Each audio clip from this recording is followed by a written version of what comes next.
Hi everybody, welcome to Dandelion Cottage and Watercolor Wednesday. I'm Leslie Watkins. If you've been trying to tune in today, my apologies. I'm experiencing some technical difficulties, so I'm going to give it another shot, and I'm just testing my connection right now. Okay, I think we've got it. Oh, the struggle is real.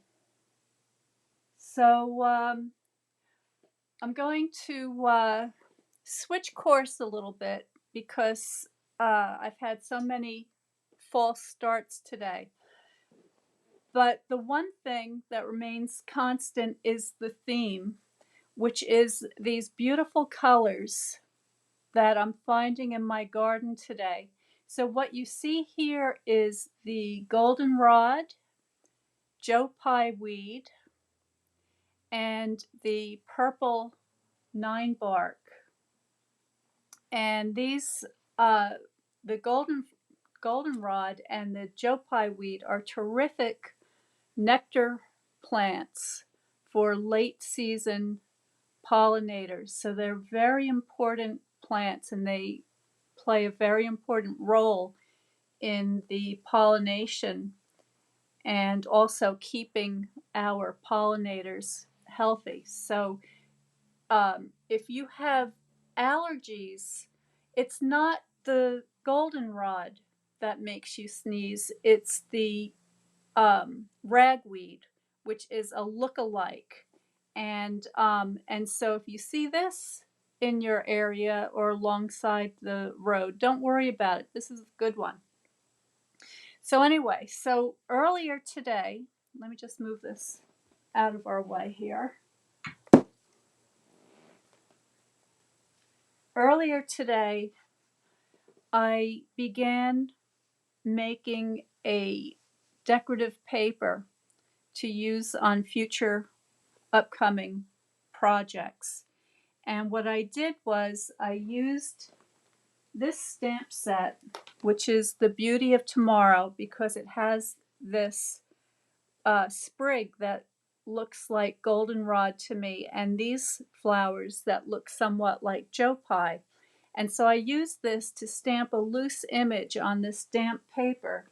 And then I continued to add water and spritz it so that the ink would run and give it a very soft, diffused effect.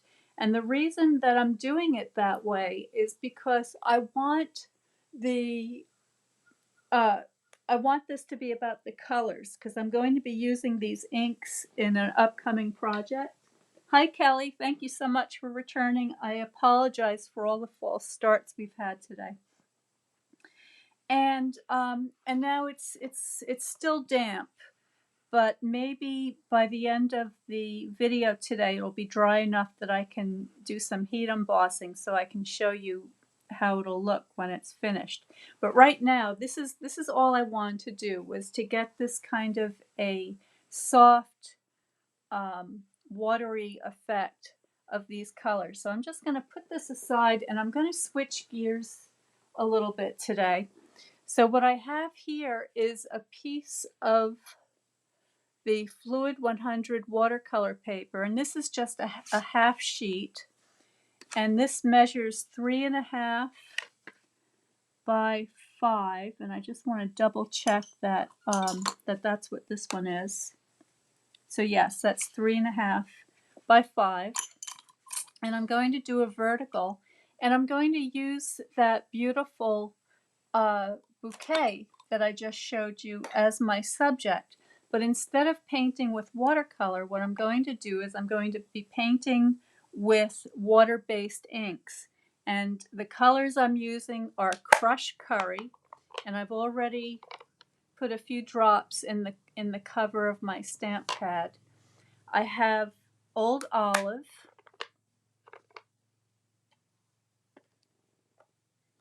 I have Rich Razzleberry,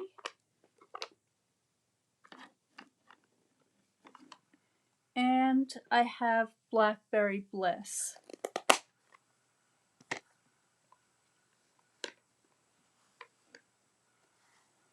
There we go. Okay, and then I'm going to get out my water painter. This is the medium one, and the water painter is simply a watercolor brush that has a reservoir in the handle to hold color. And I'm going to give this paper a spritz, just like that. And I'm just going to begin to drop some of these colors. Let me make sure you can see what I'm doing here. So I'm just going to drop some of these colors, and I'm using the brush to imitate some of the shapes of the flowers. Okay, and then I'm just going to continue on like that. And I'm just sort of dotting around to get this sort of pretty flower clusters that the Joe Pye makes. And the Joe Pye, by the way, is a very dramatic plant to have in your garden. I have it right outside my front porch, and it can reach 6-7 feet or more in height, and it forms these tremendous blossoms that are perfect for butterflies and bees and other insects to land on, because they're kind of a nice dome shape, upright, that gives them a good platform to be able to sip the nectar from. All right, and then I'm just going to add some little bit of green, even though these are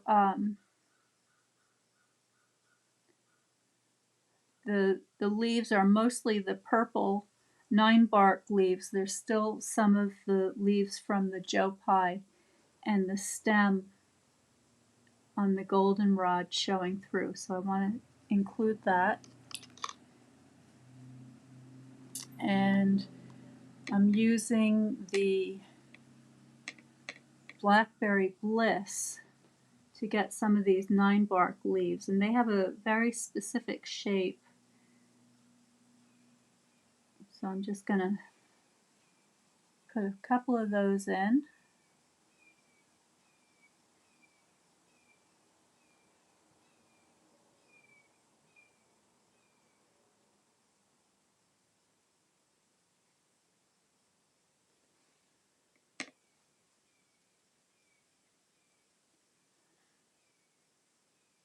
And if I take that Blackberry Bliss and I add a little bit of the old olive to it, it's going to give me a really rich dark, which is characteristic of those leaves.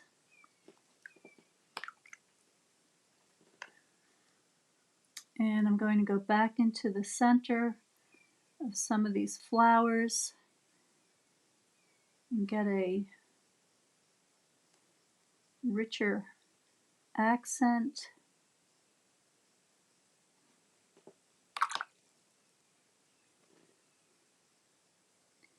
Same here.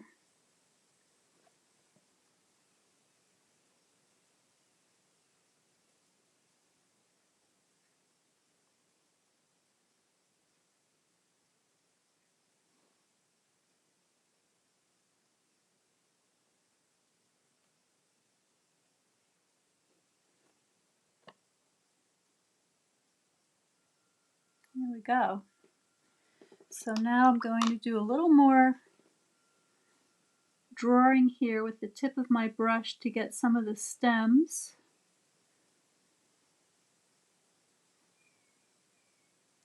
And I can indicate some of the veins on the leaves.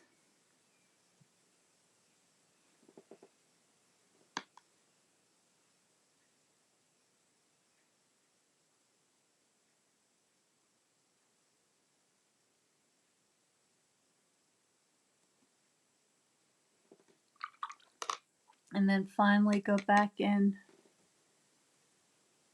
here and there with my darkest, that Blackberry Bliss.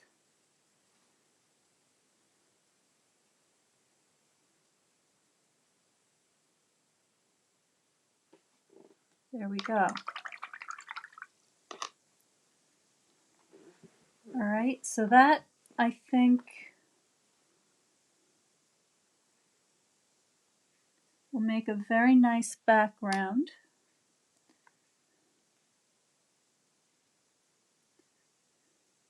And I just want to check to see how this other paper feels, if it feels dry enough. It may be. I think we'll give it a try. So I'm going to just put my inks away for the minute. Let this dry. I can come back into this later and put a little more detail as it dries. So I'll put that aside.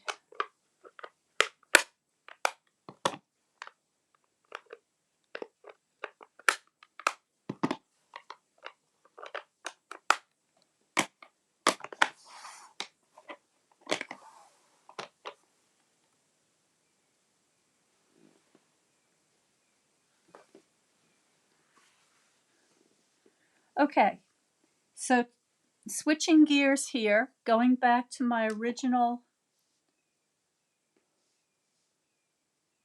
stamping and painting that I did earlier today. The paper is, this is 90-pound watercolor paper, and I've torn it down to approximately 15 by 11 and a half. And all I've done so far is, using those same inks that I just showed you, is stamp an overall pattern using the Beauty of Tomorrow stamp set, which is this one. So I'm just using these two stamps, but now I'm going to use that Spatter stamp as well. I'm going to use all three of them. And I'm going to stamp them with my Versamark ink. And this is an ink that is sort of thick and viscous and slow to dry.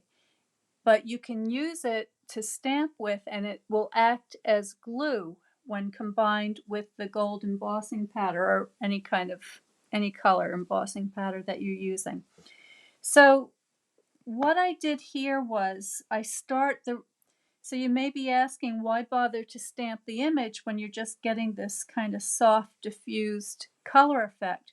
Well, the reason is because I want to come back on top of these images now with the stamp again, and this time have a crisp line image that's going to capture the gold. So basically it's going to be gold stamping, but it's going to be infused with these tonalities behind it to give me a very nice effect, and that way my my decorative paper here is going to tie into the project that I have in mind for this. And by the way, I just want to remind you once again to please subscribe to Notes at Dandelion Cottage, and you can do that at my website here, dandelioncottagedesign.com.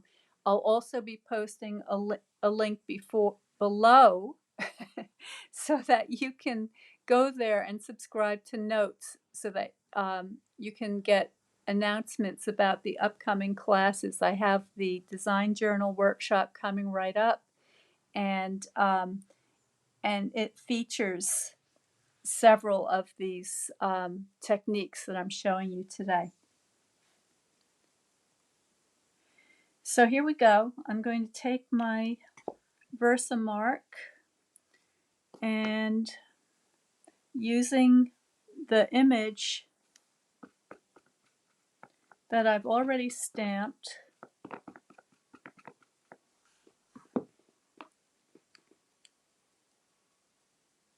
oh, I see so many of you have come back. Thank you so much. I apologize for the delay today, but it's really great to see you. Hi, Teresa, Carol. Thank you so much. Okay, so I'm going to go ahead and I'm just going to match up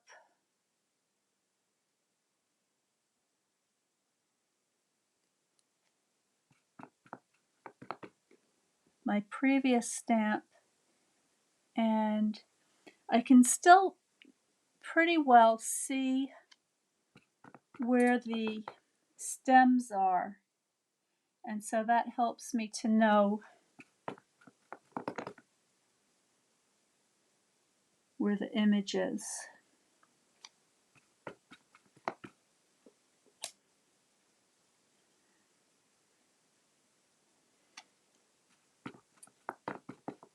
I'm still not 100% sure how I managed to go live today, so hopefully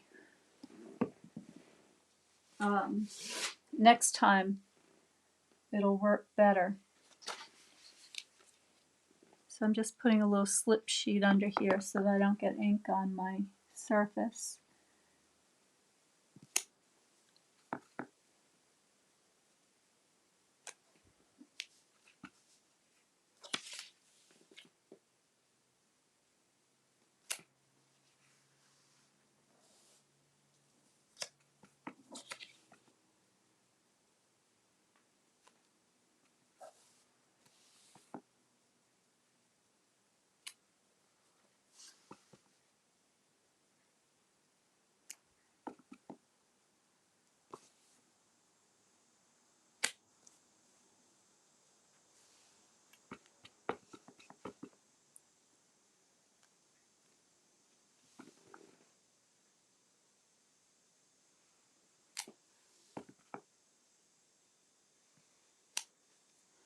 Okay, I think that's all of them.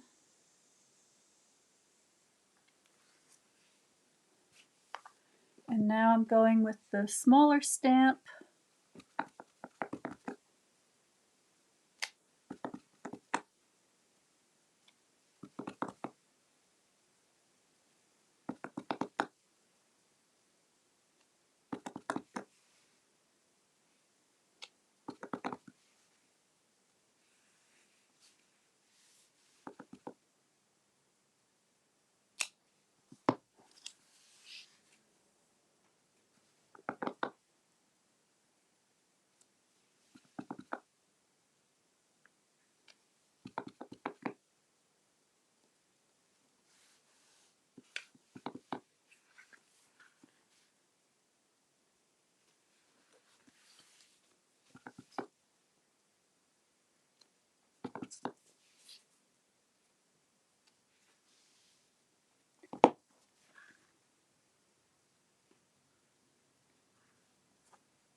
Okay, I think that's everything.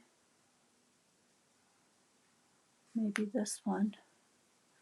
Okay, so now I'm taking the Spatter Stamp, and I'm just going to put that kind of randomly in these spaces, just kind of turning it around.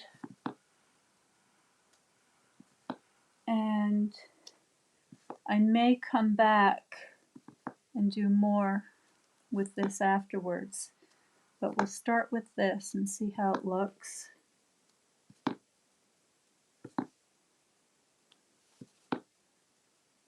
Hopefully this will do what I want it to do today. I'm not having much of a track record with the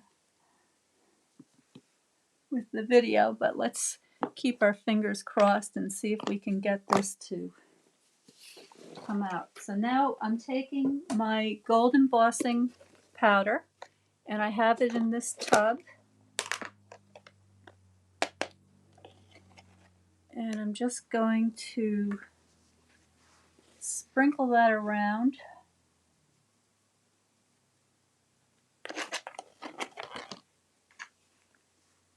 And I'll start with one side of the paper to begin with, since it is an oversized sheet of paper. I can see I've got a halo on that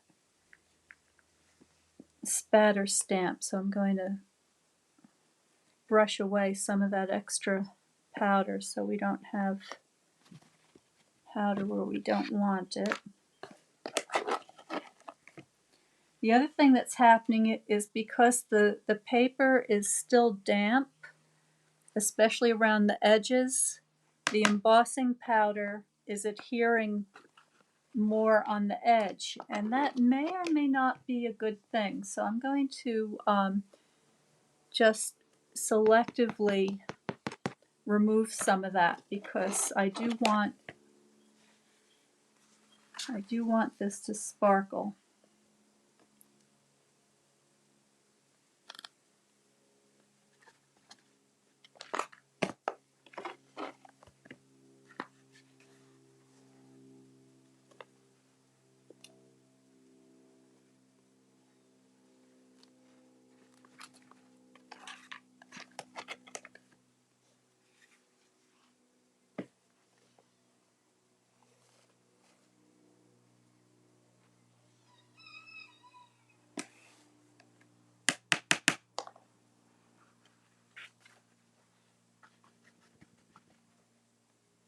Okay, I think I've got just about all of them, maybe a little more down here.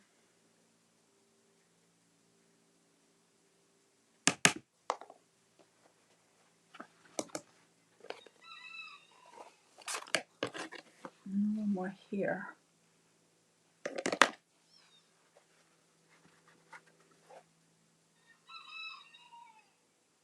Okay, that's looking pretty good, pretty good.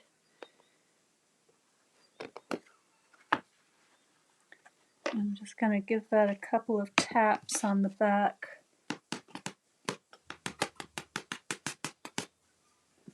All right.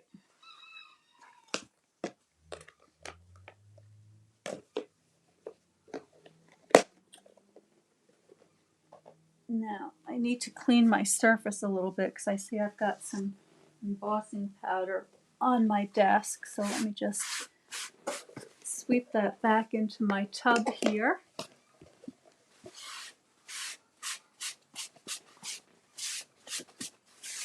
All right. Now I'm going to get out I have an old toothbrush here, and I use this to spatter with, but it also works pretty well at removing the embossing powder from the places I don't want it to be. So let's see if how we do here. All right, so that's removing that very well. But you know what? I'm going to get my bristle brush because I want to get into some of these little skinny places.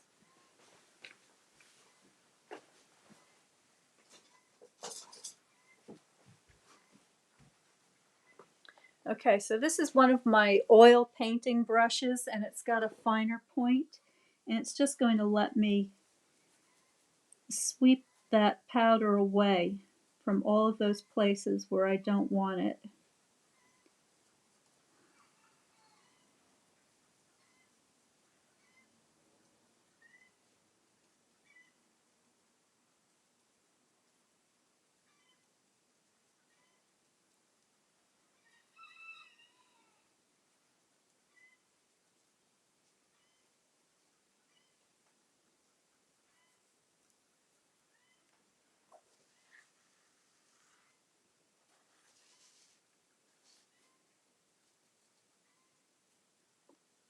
So sometimes when you get a halo like this, it could be because you're rocking the stamp back and forth.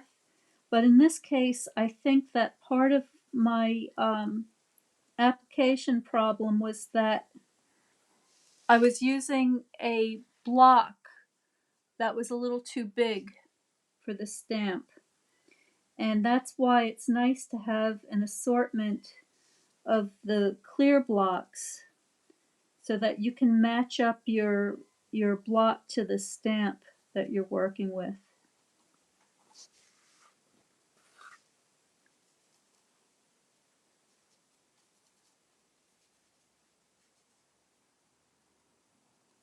Okay, I think that covers most of it.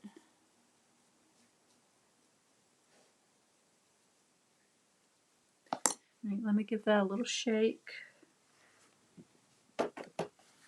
So here's the area where I've got a lot of excess